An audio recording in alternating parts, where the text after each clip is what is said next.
Hello everyone. चलो शुरू करते हैं इस स्टोरी का एक नया एपिसोड। और तुम सब तुम्हारे कानों में ईयरफोन ज़रूर से लगा लेना, क्योंकि स्टोरी को अच्छी तरह समझने के लिए ईयरफोन ज़रूरी है। और चलो शुरू करते हैं एक नया सफ़र।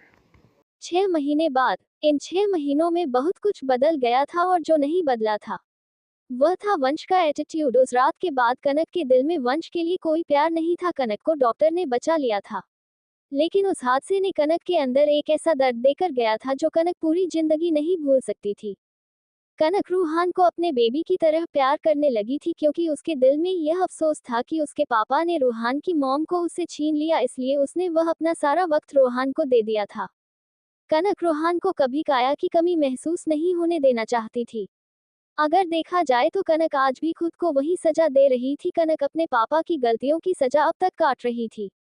जिस उम्र में उसके अपने सपने होने चाहिए, अपनी खुशियां होनी चाहिए, उस उम्र में वह रूहान की जिम्मेदारी उठा रही थी। दोनों एक साथ घर में होते हुए भी एक दूसरे से बहुत दूर थे। वंश बहुत बार कनक से बात करने की कोशिश करता था, लेकिन कनक हर बार उसे नजरअंदाज कर उसके पास से चली जाती। कनक को वंश से यही शिकायत थी कि उस रात वंश ने उसे क्यों बचाया। 6 महीने बाद रोहान कनक को देखते हुए कनक से कहा, रैबिट, तुम उस रात के बाद मुस्कुराती क्यों नहीं हो? क्या वंश ने तुम्हें डांटा है? क्या उसने तुम्हें कोई पनिशमेंट दी है? तुम्हें क्या हुआ है? तुम मेरे साथ खेलते भी नहीं हो। कनक लिविंग एरिया में बैठे थी। वह रोहान को देखते हुए कहा, कुछ नहीं हुआ टेडी, वह मेरे एग्जाम आ रहे हैं ना, और मैंने पढ़ाई भी नहीं की है, तो इसलिए मैं थोड़ा परेशान हूँ। तुम्हारी रैबिट को कुछ नहीं हुआ है। उद्धरण चिन्ह। मानिक, लुशा और यश तीनों कनक को देख रहे थे। लुशा ने कनक को देखते हुए कहा, हम लोग अपनी रिस्पॉन्सिबिलिटी पूरी करते करते हैं कनक को पूरी तरह से भूल गए। अगर देखा जाए तो कनक की भी तो कोई गलती नहीं थी ना, वह भी तो मासूम। सोचो उसे कितनी तकलीफ होती होगी 6 महीने पहले अपने पापा के बारे में सब कुछ जानना, और उसे यह पता चलना कि उसकी मॉम को मारने वाले और कोई नहीं, उसके पापा ही थे। तभी वहां बाहर से वंश ने आते हुए कहा, तुम तीनों यहाँ क्यों बैठे हो? जाओ, जाकर धनराज गोयल की फाइल को पेन ड्राइव में ट्रांसफर करो। आज उसका एनकाउंटर किया जाएगा। वंश ने इतना ही कहा था कि कनक ने अपनी आंखें कसकर बंद कर ली।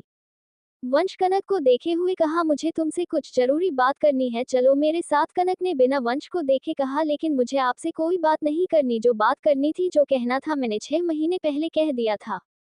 अगर आप मुझसे उस हार्ड डिस्क का पासवर्ड जानना चाहते हैं तो आप भूल जाए कि मैं आपको उसका पासवर्ड बताऊंगी। इतना कहकर कनक उठकर लिविंग एरिया से निकलकर गार्डन की तरह चली गई। रेहान वंश के पास आकर वंश से कहा, तुमने क्या किया है रैबिट के साथ? वह उदास क्यों है? क्या तुमने उसे पनिश किया है? वह मेरे साथ खेलती भी नहीं है।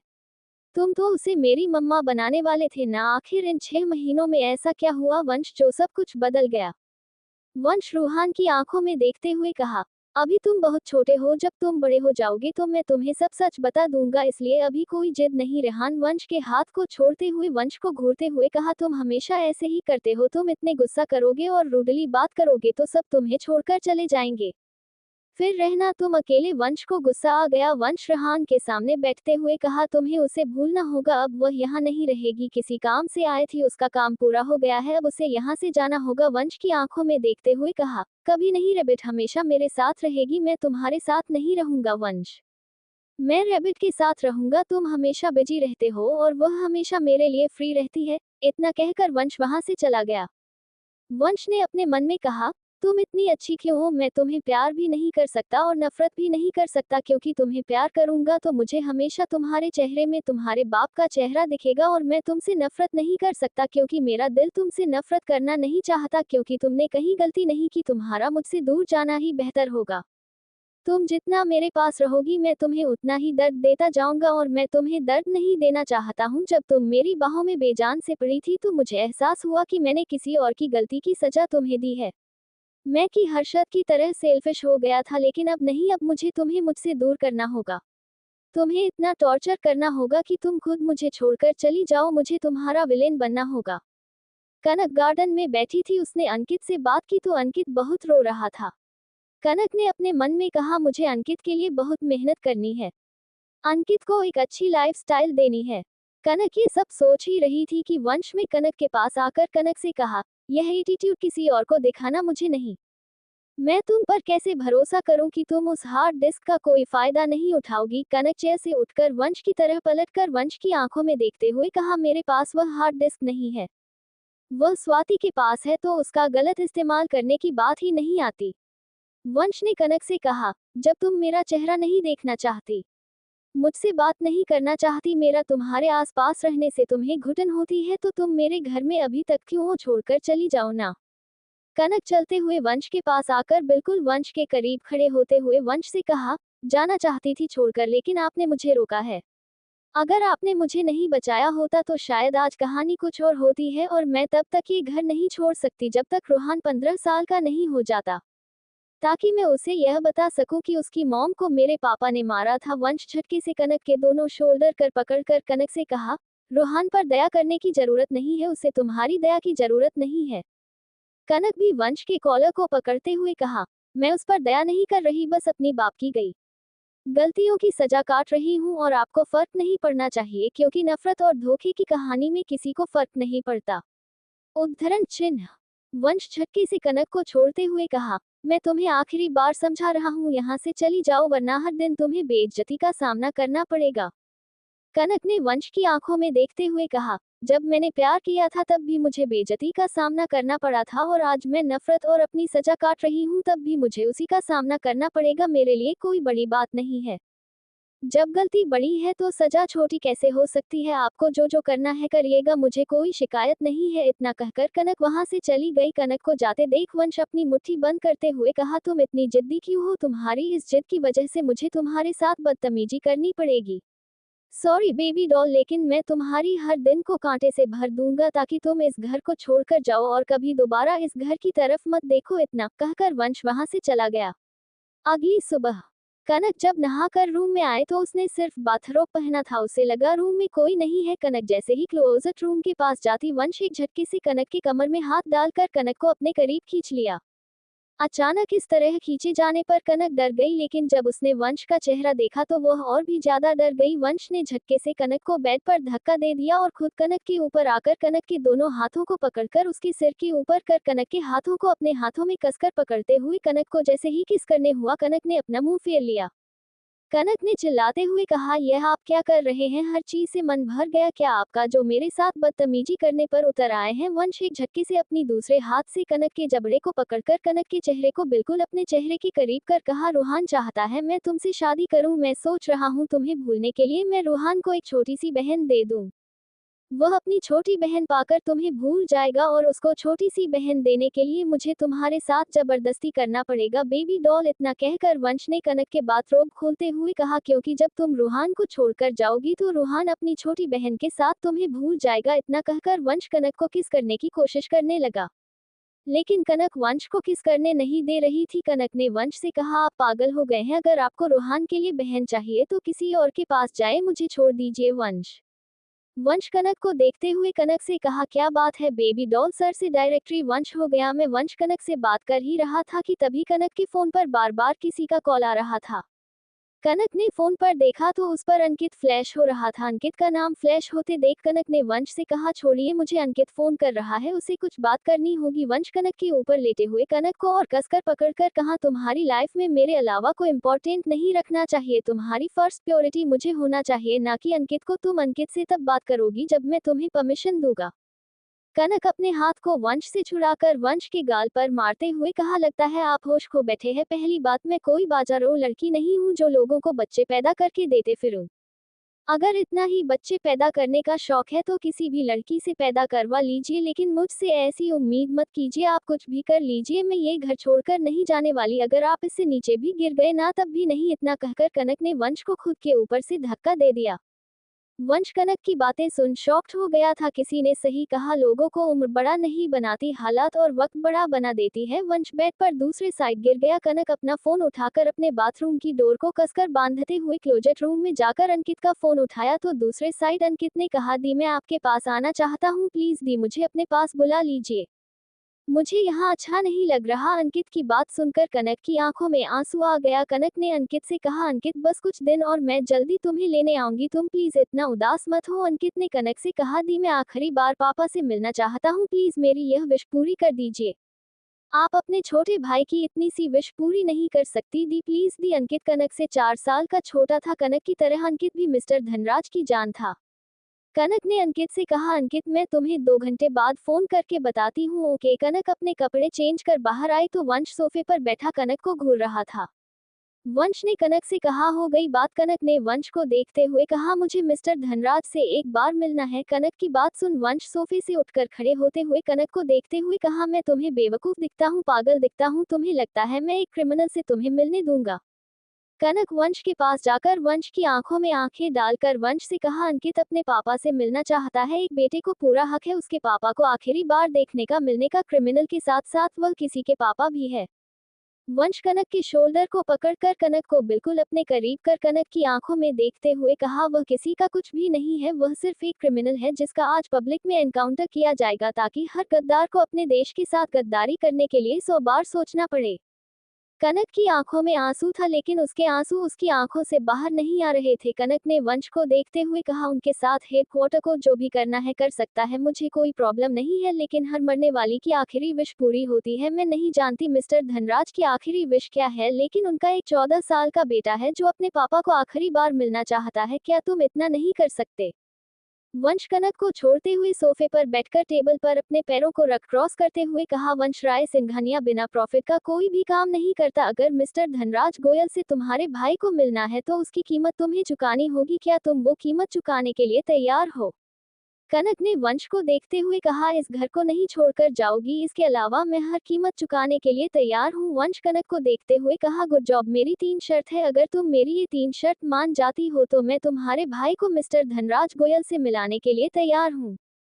कनक जानती थी कि वंश कोई छोटी मोटी शर्त नहीं रखेगा, लेकिन उसे अपने भाई की विश पूरी करने के लिए वंश के सामने झुकना पड़ेगा, उसे उसकी वह 3 शर्त माननी होगी। कनक ने वंश को देखते हुए वंश से पूछा, आपकी क्या शर्त है? वंश सोफे से उठकर कनक के पास आते हुए कनक के चेहरे पर अपने हाथ को फेरने लगा। वंश एक कदम पीछे होकर अपने चेहरे को वंश की तरफ से फेर लिया। वंश कनक को देखते हुए कहा, आई लाइक इट, मुझे तुम्हारा यह अंदाज बहुत पसंद आया, तुम पहले से भी ज्यादा हॉट और सेक्सी हो गई हो। मुझे पता नहीं था मुझ पर मरने वाली मुझसे नजरें चुराने लगी, मेरे पीछे भागने वाली मुझसे दूर भागने लगी। कनक अपनी लाल आंखों से वंश को देखते हुए कहा, अपनी बकवास बंद करिए और अपनी शर्त बताइए। वंश कनक को देखते हुए कहा, बेबी डॉल इतनी भी क्या जल्दी है, आराम से करते हैं, जल्दी का काम शैतान का होता है, हम जैसे ऑफिसर का नहीं। कनक ने वंश से कहा, जैसी आपकी मर्जी, जब आपको अपनी शर्त मुझे बतानी होगी तो बता दीजिएगा, अभी मैं कॉलेज जा रही हूँ। इतना कहकर कनक जैसे ही अपना बैग उठाकर वहां से जाने कोई वंश कनक की कलाई पकड़कर कनक एक झटके से अपनी तरफ खींच लिया।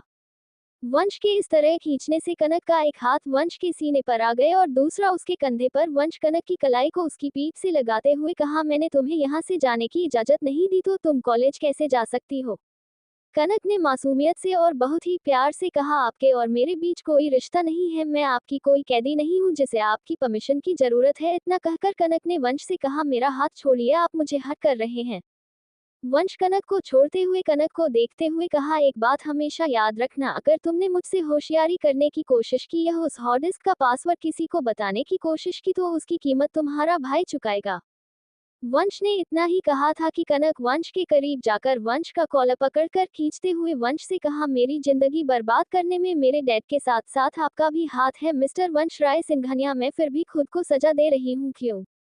क्योंकि मुझे अपने बाप की हुई गलतियों की अफसोस हो रहा है, लेकिन एक बात हमेशा याद रखिएगा, आप मेरे भाई की तरफ अपनी यह गंदी नजर मत उठाएगा। मैं सब कुछ बर्दाश्त कर लूंगी लेकिन अपने भाई पर एक भी खरोच नहीं बर्दाश्त कर सकती, उस पर किए गए हर दर्द की कीमत आपको बहुत भारी चुकानी पड़ सकती है, इसलिए मेरे भाई से दूर रहिएगा। इतना कहकर कनक वंश का कॉलर को छोड़कर रूम से बाहर चली गई।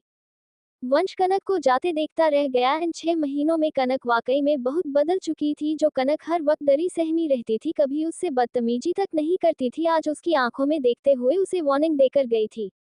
कॉलेज। कनक के एग्जाम होने में सिर्फ 1 हफ्ते बचे थे। कनक जब कॉलेज आई तो अनुजाशी कनक के पास आकर कनक के सामने अपने घुटने पर बैठते हुए, हमें माफ कर दो कनक, हमने तुम पर यकीन नहीं किया, कहा हमें तुम जो सजा दोगी मंजूर होगी क्योंकि हमने तुम्हें गलत समझा।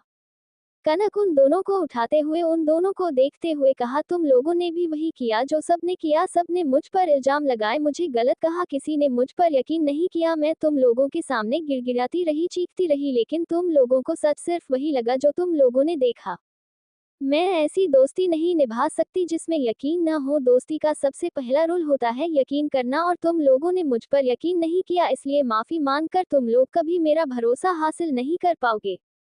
फिर कोई ऐसी सिचुएशन आएगी तुम लोग मेरे खिलाफ हो जाओगे, मुझे ऐसी दोस्ती की जरूरत नहीं। इतना कहकर उन दोनों को साइड करते हुए जब क्लास में एंटर हुए तो उसके ऊपर एक पेंट गिरा और एक बाल उसके सिर पर आकर लगा। कनक अपने सिर को सहलाते हुए कहा, ये किसके बदतमीजी है। तभी उसके सामने एक लड़के ने खड़े होते हुए कहा, मिस कैंपस ब्यूटी, तुम्हारे बारे में बहुत कुछ सुना था, तुमसे मिलने के लिए बहुत बेताब भी था, सोचा नहीं था तुम इतनी खूबसूरत होगी। कनक ने जब सामने देखा तो एक हैंडसम सा लड़का, जीन्स और व्हाइट शर्ट जिसकी स्लीव उसके कोहनी तक फोल्ड थी, बालों को स्टाइल में सेट किया हुआ, हाथों में ब्रांडेड वॉच, वह लड़का दिखने में काफी हैंडसम था। कनक अपने दुपट्टे को साफ कर उस लड़के से पूछा, तुम कौन हो और मेरे साथ इस तरह बदतमीजी करने का हक तुम्हें किसने दिया। उस लड़के ने कनक के पास आते हुए कहा, वाओ, तुम तो काफी डेयरिंग हो, लेकिन मैंने सुना था तुम बहुत मासूम हो, तुम्हें बोलना भी नहीं आता। कनक उस लड़के की बातों को इग्नोर कर जाने को हुई तो उस लड़के ने कनक का रास्ता रोकते हुए कनक के सामने खड़े होते हुए कहा, इतनी भी क्या जल्दी है मिस कनक गोयल, मैंने सुना है तुम अपने स्कूल में बास्केटबॉल के लिए बहुत फेमस है, तुम एक बहुत अच्छी प्लेयर हो। कनक सामने खड़े लड़के को देखते हुए कहा, मेरी तारीफ के लिए थैंक यू, लेकिन मेरे रास्ते से हटो, मैं यहाँ पढ़ने आई हूँ, तुम जैसे लड़कों का जवाब देने नहीं रहा।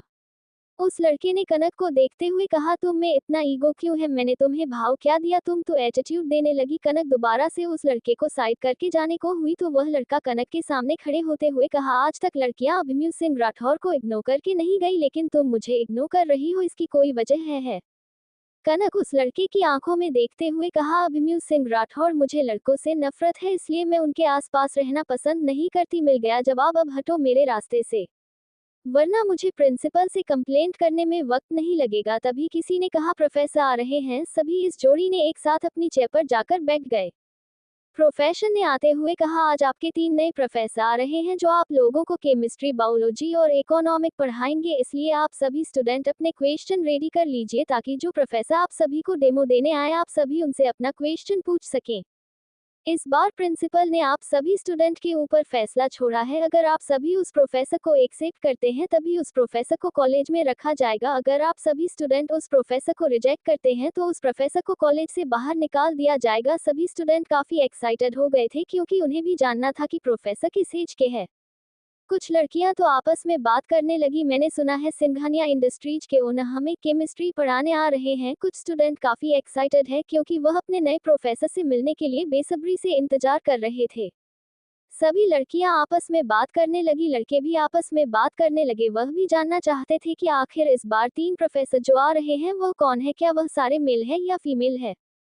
अभिमन्यु कनक को देख रहा था, कनक को पूरी तरह से रेड कलर में भीगी हुई थी। प्रोफेसर ने कनक से पूछा, ये किसने किया तुम्हारे साथ। कनक ने प्रोफेसर से कहा, मिस्टर अभिमन्यु सिंह राठौर ने मेरे साथ बदतमीजी है। इस तरह क्लास के सबके सामने अभिमन्यु का नाम लेते देख सभी स्टूडेंट हैरानी से कनक को देखने लगे। प्रोफेसर ने अभिमन्यु को उठाते हुए कहा, उठो अभिमन्यु। अभिमन्यु अपनी जगह पर खड़ा हो गया। प्रोफेसर अभिमन्यु को देखते हुए कहा, ये क्या बदतमीजी है अभिमन्यु, तुम्हें इसके लिए पनिशमेंट मिल सकती है। अभिमन्यु कनक को खा जाने वाली नजरों से घूरते हुए प्रोफेसर से कहा, सॉरी प्रोफेसर, मैं तो सिर्फ अपनी क्लासमेट के साथ मजाक कर रहा था, मुझे नहीं लगा था उसे इतना बुरा लग जाएगा। प्रोफेसर ने बीच में कहा, इस घटिया काम को तो मजाक कहते हो, किसी लड़की को क्लास में सबके सामने इस तरह गीला कर देना मजाक कहलाता है, सॉरी कहो उससे। अभिमन्यु कनक को देखते हुए कनक से कहा, सॉरी। कनक अभिमन्यु को देखते हुए कहा, क्या कहा तुमने, मुझे सुनाई नहीं दिया। सभी स्टूडेंट हंसने लगे। सभी स्टूडेंट को हंसते देख अभिमन्यु को बहुत ही ज्यादा गुस्सा आ गया और उसने तेज आवाज में कहा, आई एम सॉरी मिस कनक।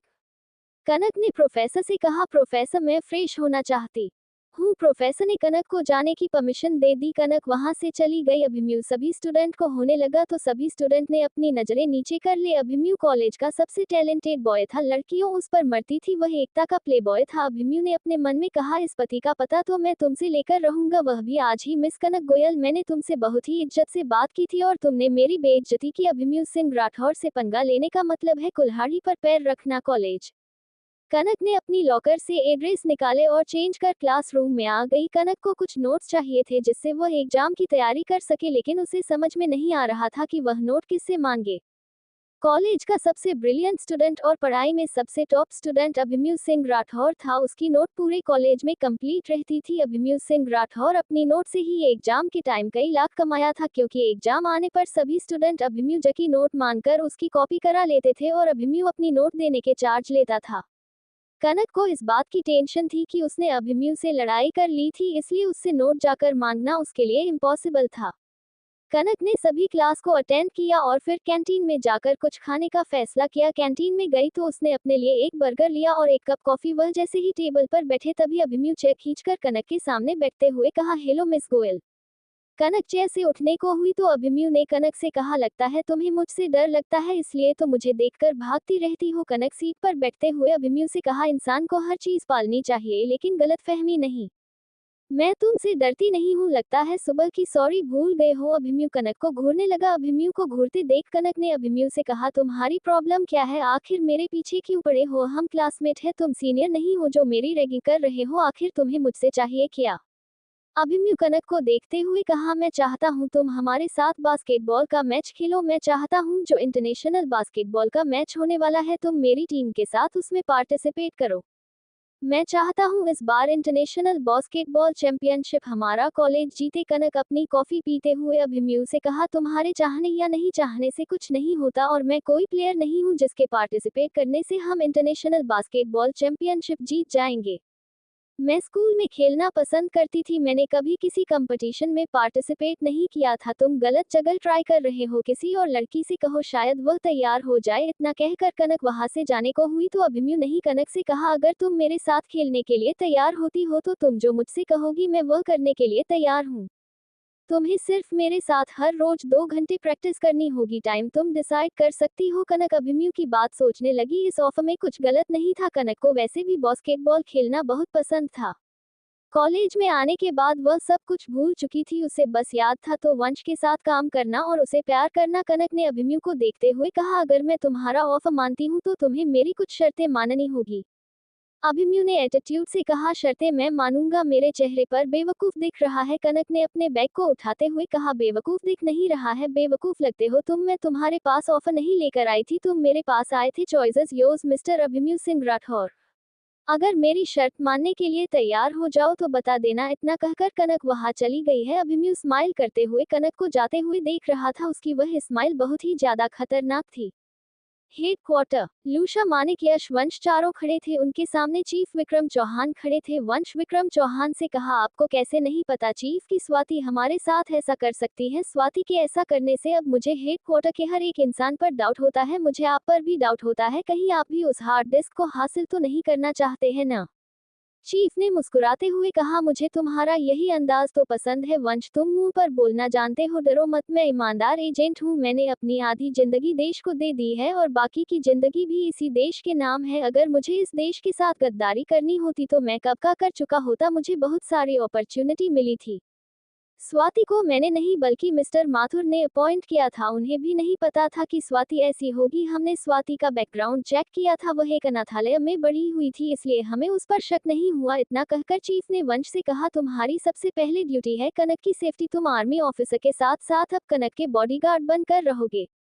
तुम्हें उसे हर वक्त प्रोटेक्ट करना होगा, चाहे वह कहीं भी हो। हर्षद और स्वाति उस हार्ड डिस्क का पासवर्ड जानने के लिए कोई ना कोई प्लानिंग जरूर करेंगे, वह कनक को किसी ना किसी तरह से टारगेट जरूर करेंगे, इसलिए तुम्हें हर वक्त कनक के साथ उसके साय की तरह रहना है।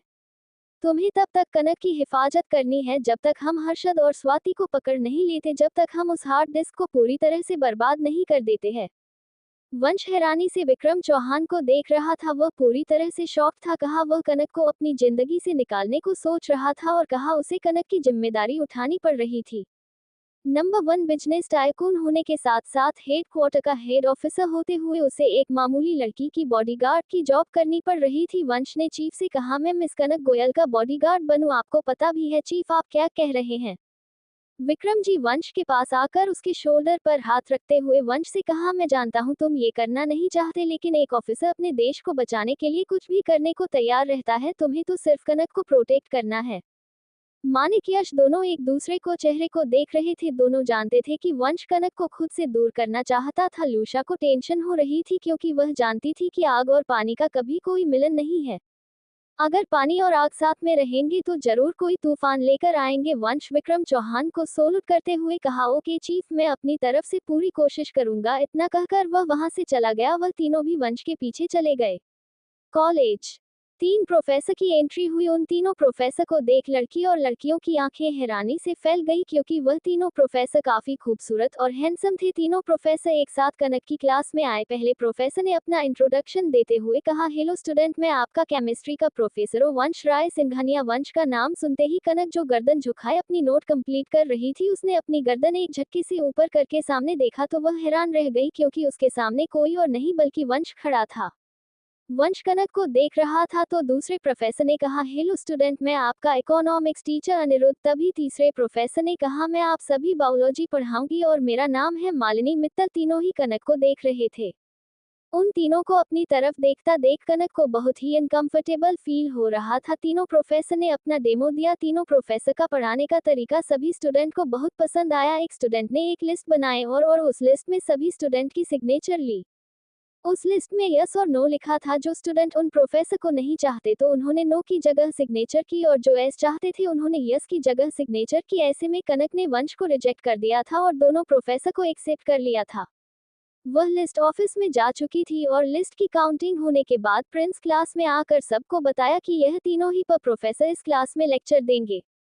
अभिमन्यु अपनी जगह से उठकर कनक के पास गया और कनक से कहा, साइड। कनक जो वंश को देख रही थी अभिमन्यु को देखते हुए कहा, क्यों? अभिमन्यु ने कनक से कहा, तुम सवाल बहुत करती हो। मैंने कहा ना, मुझे तुमसे बात करनी है। अभिमन्यु कनक के बैग को टेबल पर साइड कर कनक को हल्का सा धक्का देकर थोड़ा सा जगह बनाकर कनक करीब बैठ गया। किसी लड़के को कनक के पास इतने करीब बैठते देख वंश ने अपनी मुट्ठी कास ली तो वही अनिरुद्ध को भी उस लड़के का कनक के पास बैठना जरा भी अच्छा नहीं लग रहा था। अनिरुद्ध आगे बढ़ता उससे पहले मालिनी अनिरुद्ध के हाथ को पकड़कर अनिरुद्ध की आंखों में देखते हुए धीरे से कहा, कंट्रोल योरसेल्फ। कनक ने अभिमन्यु से कहा, ये क्या बदतमीजी है? अभिमन्यु ने कनक के हाथ को पकड़ते हुए कहा, आयसु, बदतमीजी नहीं, दोस्ती कहते हैं। मैं तुमसे दोस्ती करना चाहता हूँ। अभिमन्यु का कनक का हाथ पकड़ना वंश को जरा भी अच्छा नहीं लग रहा था। उसे जलन महसूस हो रही थी। वंश ने खुद से कहा, मुझे क्यों फर्क पड़ रहा है, मैं भी तो यही चाहता था। लेकिन फिर वंश ने कहा, नहीं, मुझे फर्क पड़ना चाहिए, मैं तो इसका बॉडीगार्ड हूँ। वंश अभिमन्यु और कनक को देखते हुए कहा, तुम दोनों खड़े हो जाओ। वंश को इस तरह क्लास में सबके सामने बोलने से सभी स्टूडेंट अभिमन्यु और कनक को देखने लगे। कनक अभिमन्यु को घूर रही थी। वंश दोनों को देखते हुए कहा, सुनाई नहीं दिया क्या? तुम दोनों को खड़े हो जाओ। दोनों खड़े हो गए। वंश कनक को देखते हुए कहा, ये कोई गार्डन है जहाँ तुम लोग इश्क लड़ा रहे हो? यहाँ पढ़ने आते हो, ये गर्लफ्रेंड बॉयफ्रेंड खेलने आते हो? और मिस, तुम्हें जरा भी शर्म नहीं है? प्रोफेसर सामने खड़ा है और तुम अपने बॉयफ्रेंड से बात कर रही हो। कनक बहुत ही ज्यादा गुस्सा आ रहा था। वंश फिर से वही कर रहा था, उसकी बेइज्जती। वंश का इस तरह सबके सामने कनक की बेइज्जती करना अभिमन्यु को अच्छा नहीं लगा। अभिमन्यु कनक के हाथ को पकड़ते हुए कहा, हाँ तो इसमें गलत क्या है? अगर हम एक दूसरे से बात कर रहे हैं और अगर हम गर्लफ्रेंड बॉयफ्रेंड भी है, हम एडल्ट है, हमें सही और गलत का पता है। प्रोफेसर अभिमन्यु की बात सुन सभी लड़कियां अभिमन्यु को देखने लगी। सभी लड़कियां आपस में बात करने लगी। मैं जानती थी कनक इसे भी पटा लेगी। आखिर इस कनक में जादू क्या है? हर लड़का इसके पीछे भागता है। इसने तो कॉलेज के सबसे फेमस और टैलेंटेड लड़के को भी अपना बॉयफ्रेंड बना लिया। हम सब लाइन में ही रह गए। वंश को बहुत ही ज्यादा गुस्सा आ रहा था। उसका गुस्सा उसके बर्दाश्त से बाहर जा रहा था। कनक अभिमन्यु के हाथ को अपने हाथ से छुड़ाने की कोशिश करते हुए अभिमन्यु से कहा, क्या बकवास कर रहे हो? तुम मेरे बॉयफ्रेंड हो, शक लाइने में देखी है कभी? कहीं से भी तुम मेरे बॉयफ्रेंड नहीं लगते। अगर मुझे बॉयफ्रेंड बनाना भी होगा तो मैं इस कॉलेज के वॉचमैन को अपना बॉयफ्रेंड बना लूंगी, लेकिन तुम्हें नहीं। अभिमन्यु कनक घूरते हुए कहा, तुम मेरा कंपैरिजन एक वॉचमैन से कर रही हूँ। मेरी बेइज्जती तुम्हें महंगी पड़ सकती है। अभी मैंने तुम्हें सुबह के लिए माफ नहीं किया है। कनक अपने नाखूनों को अभिमन्यु के हाथ में गड़ाते हुए कहा, मैंने तुमसे माफी मांगी भी नहीं है। देखो, मेरा हाथ छोड़ो वरना सुबह की तरह तुम्हें दोबारा मुझसे बदतमीजी करने के लिए सॉरी बोला पड़ सकता है। अभिमन्यु ने कनक का हाथ छोड़ दिया। वंश ने उन दोनों के पास आते हुए कहा, मेरे साथ तुम लोग प्रिंसिपल ऑफिस में चलो। तुम लोग यहाँ पर पढ़ने नहीं आते हो, ये सब करने आते हो। इतना कहकर वंश जैसे ही कनक का हाथ पकड़ता अभिमन्यु वंश के सामने खड़ा होते हुए वंश से कहा, प्रोफेसर, अभी आप नए आए हैं, पुराने बनने की हिम्मत मत करिए। और हमने कुछ गलत नहीं किया है तो हम प्रिंसिपल के ऑफिस में क्यों जाएं? हमने एक दूसरे को किस किया नहीं, ना हम एक दूसरे को गले लगाया नहीं, ना मैंने उसका हाथ से पकड़ा क्योंकि मेरी पेन उसके हाथ में थी तो मैं उसके हाथों से अपनी पेन ले रहा था, बस और कुछ नहीं। वंश का कनक को घूर कनक अभिमन्यु के पीछे खड़ी वंश को देख रही थी। तभी अनिरुद्ध और स्वाति ने वंश के पास आते हुए कहा, मिस्टर सिंघानिया, उन्होंने वाकई में कुछ गलत नहीं किया है तो आप इतना गुस्सा क्यों हो रहे हैं? अनिरुद्ध को भी अभिमन्यु पर बहुत गुस्सा आ रहा था। उसने अभिमन्यु को देखते हुए कहा, क्लास में यूं हाथ पकड़कर बैठना गलत होता है। अनिरुद्ध को अपनी साइड लेते देख वंश ने अनिरुद्ध को देखा तो उसे अनिरुद्ध का चेहरा अजीब लग रहा था। मालिनी अनिरुद्ध को घूरते हुए कहा, उसने अभी कहा ना कि वह उसके हाथों से पेन ले रहा था। हम अभी कुछ घंटे पहले ही आए हैं तो हम बिना इन दोनों को जाने जज कैसे कर सकते हैं? हमें चलना चाहिए। इतना कहकर मालिनी ने दोनों का हाथ पकड़ा और वहां से चली गई। वंश कनक को घूरते वहां से चला गया। कनक अपनी सैंडल को अनिरुद्ध के पैर पर मारते हुए कहा, आगे से मेरे साथ हीरो बनने की कोशिश मत करना वरना अच्छा नहीं होगा। इतना कहकर कनक चली गई। अभिमन्यु अपने पैर को पकड़कर एविल स्माइल करते हुए कहा, ये तो सिर्फ शुरुआत है, आगे आगे देखो मैं तुम्हारे साथ क्या करता हूँ। कनक गोयल। कनक को बहुत ही ज्यादा बेचैनी हो रही थी। सारे क्लास भी खत्म हो गए थे, अब उसे घर जाना था लेकिन वह कुछ वक्त और बाहर रहना चाहती थी। वह कॉलेज की लॉबी से गुजर ही रही थी कि किसी ने उसका हाथ पकड़कर खींच लिया। कनक चीखती उससे पहले किसी ने उसे वॉशरूम में लॉक कर दिया।